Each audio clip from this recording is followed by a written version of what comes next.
బా క్లారిటీ ఉంది video. Super. థియేటర్లో చూసినట్టు అనిపిస్తుంది వీడియో. సూపర్. షిట్. మంచి వీడియో చూస్తుంటే నెట్ అయిపోయింది. అరే నెట్ అయిపోయింది రా, ఏం చేయాలి చెప్పు. అరే మరి అంత 4K వీడియో చూస్తే నెట్ అయిపోదా?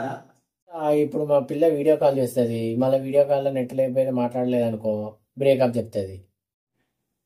రీఛార్జ్ చేసుకోరా, నేను హాట్స్పాట్ ఆన్ చేస్తా. అరే డబ్బులు లేవురా నాకేరా, ఏం చేయాలి చెప్పి ఇప్పుడు. అరే నీ ఎయిర్టెల్ సిమ్మేనా?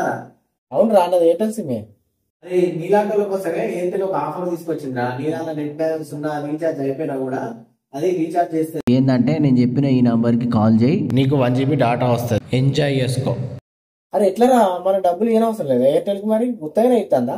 ఇప్పుడు కట్టనవసరం లేదా. నువ్వు అది ఎప్పుడైతే మళ్ళీ రీఛార్జ్ చేసుకుంటావో అప్పుడే నీ దాంట్లోకి వెళ్ళి మళ్ళీ అది 1 GB కట్ చేసుకుంటది. ఓహో, నెట్టుని అప్పు తీసుకోవడం అన్నమాట. అద్దానికి ఆఫర్. అరే ఎట్లయిపోయిందిరా, నాకు ఇప్పుడు రీఛార్జ్ కావాలి, మా పిల్ల మళ్ళీ ఫోన్ చేస్తుంది. థ్యాంక్స్ రా. తొందరగా రీఛార్జ్ చేసుకొని ఎంజాయ్ చేసుకో. సో ఈ విధంగా మనకైతే ఎయిర్టెల్ 1 GB డాటా ఇస్తుంది. మీకంటే ఈ వీడియో నచ్చినట్లయితే తప్పకుండా లైక్ చేయండి. మీరు కూడా ఒకసారి ట్రై చేయండి. ట్రై చేసినాక ఓకే అయితే ఈ వీడియో కింద కామెంట్ చేయండి. Thank you for watching.